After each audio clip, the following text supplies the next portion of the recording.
Bora lá, galera, vamos começar a aula. Na aula de hoje nós vamos falar sobre esse tópico muito importante da base, né? Uma das bases aqui da cinemática escalar. Então nós já consideramos referencial, tempo, movimento e repouso, trajetória e agora chegamos no espaço.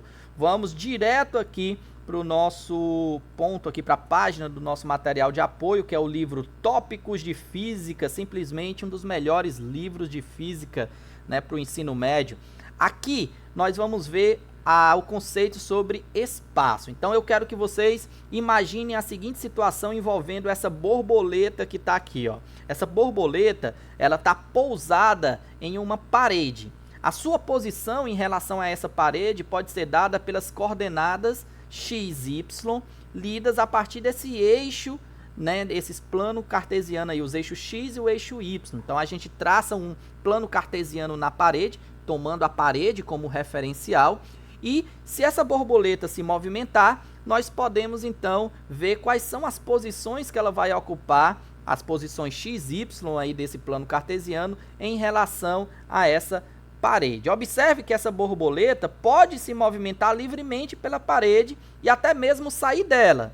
Nós não sabemos de antemão qual é a trajetória que essa borboleta ela vai seguir. Mas se ela se movimentar nesse plano da parede, sempre nós vamos poder dar uma posição por meio de uma abscissa x e de uma ordenada y. Agora, se a trajetória a ser descrita pela borboleta aí for conhecida de antemão, se você já conhecer essa trajetória e tiver acesso a ela, então nós vamos poder fazer o quê? Nós vamos poder marcar uma posição que essa borboleta vai ocupar em relação à própria trajetória. Deixa eu sair da frente aqui para vocês verem, ó.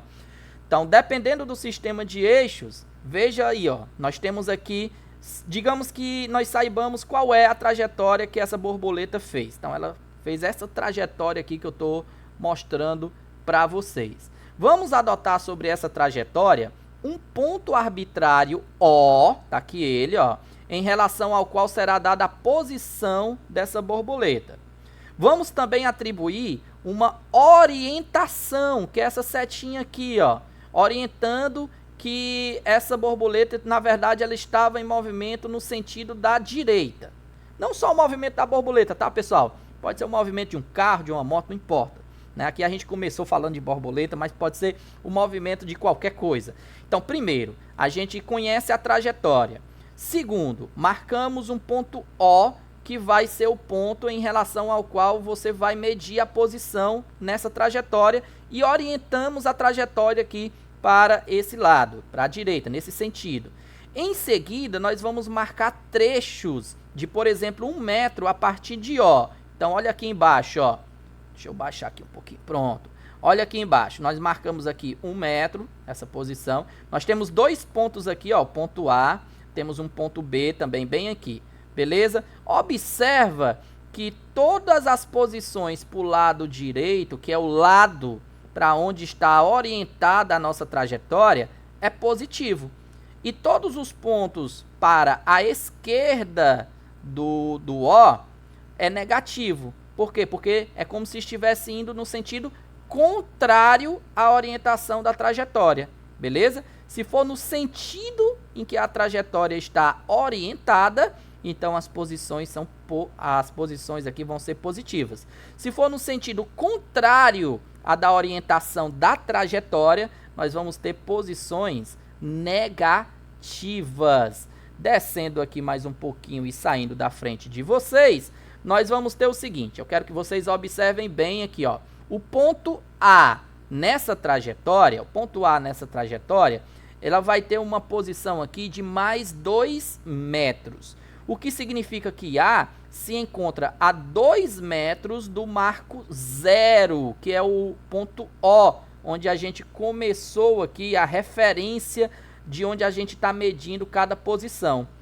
Já o ponto B, ele se encontra na posição menos 1 metro, que significa o quê? Significa que ele está a 1 metro do ponto O, medido ao longo da trajetória e na região das posições negativas. O que é mais importante e o que eu quero que vocês prestem bastante atenção é como a gente representa esses espaços, beleza? Observa, o espaço do ponto A, a gente simboliza como SA, espaço de space. Alguém talvez se pergunte, mas por que S e não E? Poderia ser usada a letra E, mas geralmente se utiliza a letra S porque vem da palavra em inglês space. Então, SA é o espaço do ponto A sobre aquela trajetória, mais 2 metros. O mais, porque está do lado das posições positivas, no sentido da orientação da trajetória. E aqui, ó, o ponto B, a gente coloca SB igual a menos 1 metro. Mais uma vez, o sinal negativo significa que está do lado esquerdo, ou seja, do lado contrário à da orientação da trajetória, no sentido contrário à orientação da trajetória. Então, menos 1 metro. 1 metro do ponto A, beleza?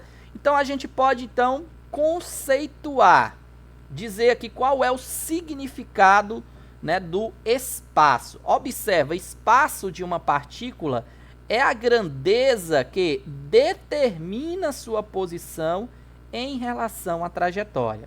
Então, espaço é uma grandeza que determina sua posição em relação à trajetória. Posição esta dada pelo comprimento, ó, comprimento do trecho de trajetória compreendido entre a partícula e o ponto O. O ponto O é chamado de origem dos espaços. Note que a orientação da trajetória indica o sentido dos espaços crescentes. Então, se a posição for no sentido da trajetória, vai ter um espaço positivo. Se for no sentido contrário, vai ter um espaço negativo. O nosso livro de apoio traz também aqui uma nota muito importante. Ele fala que, diferente das unidades, as unidades são grandezas que têm símbolos bem determinados. Por exemplo, o metro é simbolizado pela letra M. O quilograma é simbolizado por kg. Só que tem algumas grandezas, como é o caso do espaço, que não tem um símbolo determinado, né? Ela pode ter vários símbolos diferentes. Podemos encontrar, por exemplo, o espaço sendo simbolizado não só pela letra S, que é o mais comum, mas pela letra E, pela letra X ou pela letra Y. Então, se você encontrar um livro que vem trazendo XA, XB, ou seja, espaço do ponto A, espaço do ponto B, né? Pode ser XA, XB. Já vi vários livros trazendo assim também. Mas o mais comum é utilizar-se a letra S. Então, nesse livro, vai ser utilizado frequentemente a letra S. SA, SB, SC, para simbolizar o espaço do ponto A, o espaço do ponto B, etc. Tá bom? E também ele fala que, por questão de simplificação, frequentemente utilizaremos a expressão sentido da trajetória, em vez de sentido em que a trajetória está orientada. Tá bom? Só para finalizar, nós temos aqui essa imagem que mostra um carro passando aqui pelo quilômetro 35 de uma rodovia. Isso significa o quê? Que o espaço S era igual a 35 quilômetros. O que significa que esse carro estava a 35 quilômetros do quilômetro zero, ou marco zero da rodovia, medido ao longo dela, né, que é a trajetória. Beleza? Na próxima aula, nós vamos falar sobre dois conceitos importantes que também envolvem o espaço, que é a variação do espaço e a distância percorrida. Isso costuma cair em prova, viu? Conceitos básicos de cinemática costumam cair em prova e vão ser a base para você entender as questões. Às vezes o pessoal pula esse tipo de assunto, de aula, e esquece que isso é o alicerce para você entender, aprender e não decorar os conceitos mais à frente sobre cinemática, sobre movimento. Pessoal, inscreva-se no canal, ajude esse professor de vocês a viralizar na internet. A ideia é ajudar, na verdade, o máximo número de alunos possível a aprender física da maneira certa e de maneira significativa, sem decoreba. E deixa o teu like para ajudar o projeto aí, me dar aquele ânimo de continuar produzindo conteúdo, beleza? Forte abraço e vamos para a próxima aula!